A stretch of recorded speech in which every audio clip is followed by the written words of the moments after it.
এসাঁজ ভাতৰ সৈতে পুনৰ আপোনালোকৰ মাজলৈ আহিলোঁ আৰু এই ভাতসাঁজ 26 জানুৱাৰীৰ দিনাখন খাইছিলোঁ। ভিডিঅ' এইকেইদিন দিব পৰা নাই, সেইটো কাৰণে ৰেচিপি বনাই থৈছোঁ যদিও আনিব পৰা নাই। আৰু এই ভাতসাঁজত আছিল 4বিধকৈ মাছৰ আইটেম আৰু 2বিধ আছিল এবিধ চাটনি আৰু দালি।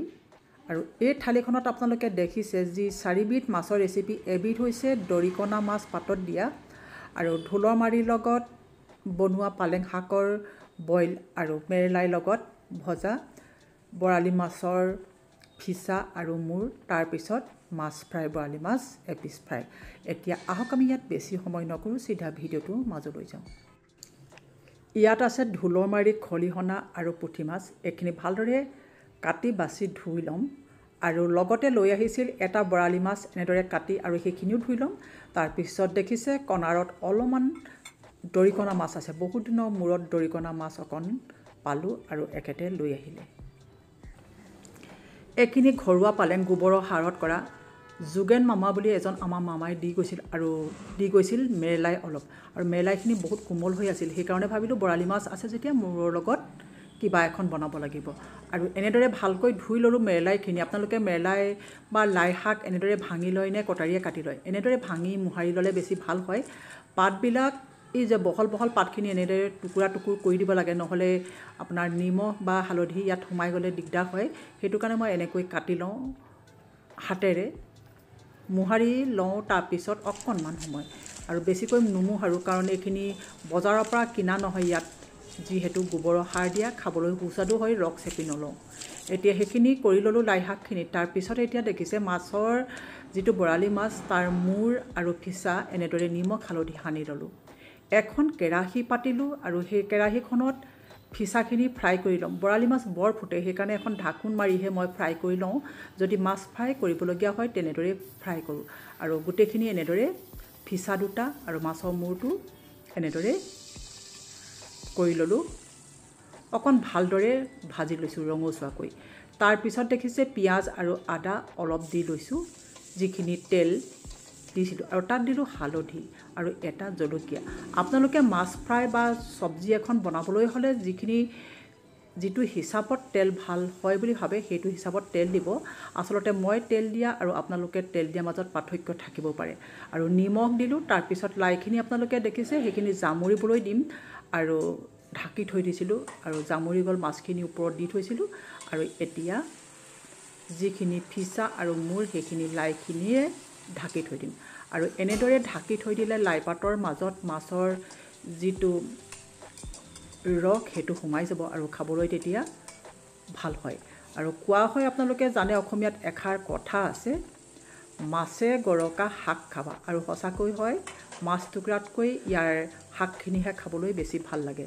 আৰু এনেদৰে ঢাকি থৈ দিছিলোঁ ল' টু মিডিয়ামত, আৰু এনেদৰে হৈ গ'ল, পানী ওলাই আৰু লাহে লাহে সিজে। এতিয়া আপুনি থৈ দিব পাৰে ল' মিডিয়ামত, আৰু কাপতে সিজিবলৈ দিব লাগে, তেতিয়া মাছৰ সুগন্ধ আৰু লাই শাকৰ সুগন্ধটো ভাল আহে।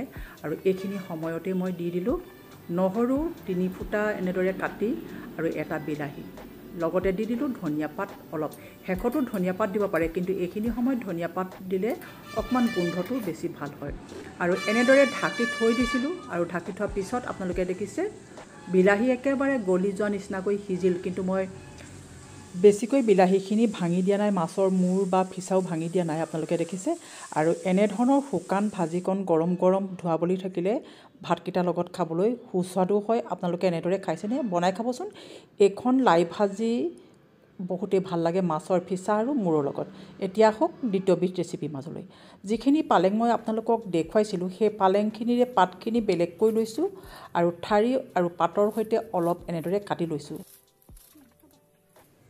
এই পাতখিনি আপোনালোকে দেখিছে, পালেং পাতখিনিৰ সৈতে এইখিনি লৈছোঁ, ধনিয়া এমুঠি, আৰু এইখনে বনাম এখন চাটনি। তিল ল'লোঁ, ভজা বগা তিল, আমলখি 4টা, জলকীয়া 5-6টা, আদা ল'লোঁ, নহৰু ল'লোঁ, নাৰিকল 2 টুকুৰামান লৈছোঁ। আৰু এইখিনিৰে আপোনালোকে গম পাইছে মিক্সি বাতিটোত এনেদৰে দি এখন চাটনি বনাম, আৰু এই চাটনিখন খাবলৈ অতিকৈ সুস্বাদু হয়।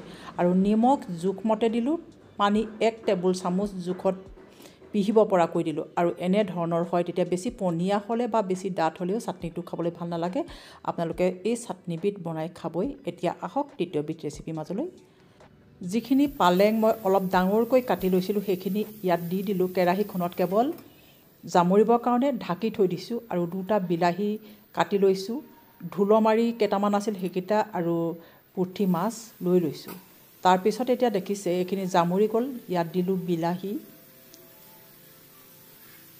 আৰু নিমখ সোৱাদ অনুসৰি দিব পানীটো কিমান ৰাখে সেইটো জোখত কম পৰিমাণত মই হালধি দিছোঁ আৰু নহৰু আদা অকণমান থেথেলিয়াই লোৱা বেছি কৰি দিছোঁ আৰু ঢোলমাৰি আপোনালোকে দেখিছিলে পুঠি মাছ সেয়া দিলোঁ আৰু এখিলা তেজপাত দিলোঁ তাৰপিছত উতলাই লোৱা একেবাৰে বকবকাই উতলাই থকা গৰম পানী দিব তেতিয়া মাছৰ কেঁচা গোন্ধটো একেবাৰে নাহে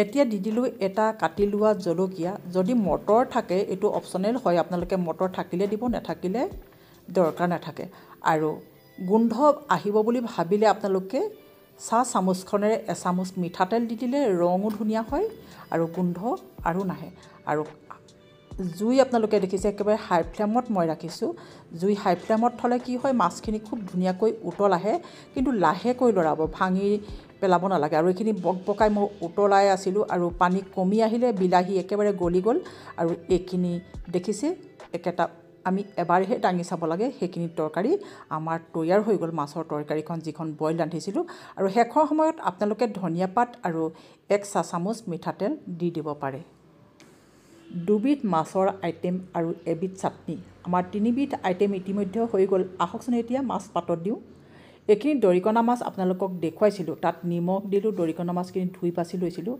নহৰু আদা কাটি লৈছিলোঁ জলকীয়া 4টা গোটাকৈ দিছোঁ আপোনালোকে ভাঙি লৈও দিব পাৰে হালধি একেবাৰে কম পৰিমাণত দিছোঁ আৰু মিঠাতেল চাহ চামুচখনেৰে এচামুচ দিছোঁ পিঁয়াজ এফাল এনেদৰে মিহি মিহিকৈ কাটি দিলোঁ আৰু এয়া হৈছে নলটেঙা পাত আপোনালোকে যিকোনো পাত দিব পাৰে আৰু ধনিয়া পাত তাৰপিছত পিঁয়াজৰ পাত দি দিলোঁ আপোনালোকে নলটেঙা পাত নাথাকিলে খৰিচা দিব পাৰে বৰালি মাছ থাকিলে মই অৱশ্যে খৰিচা নেখাওঁ কাৰণেহে খৰিচা দিয়া নাই নহ'লে খৰিচা অকণ দৰিকণা মাছৰ লগত খাবলৈ ইচ্ছা এটা আছিল আৰু সেইখিনি কলপাতখনত এনেদৰে বান্ধি ল'লোঁ এইটো একেবাৰে সহজ প্ৰক্ৰিয়া আপোনালোকে প্ৰত্যেকেই জানে মাত্ৰ দুভাজ দিলেও হয় ৰছীয়ে যদি থাকে তেন্তে আপোনালোকে বান্ধিব পাৰে নতুবা ৰছী নথকাকৈও আপোনালোকে মাছখিনি পাতত দিব পাৰে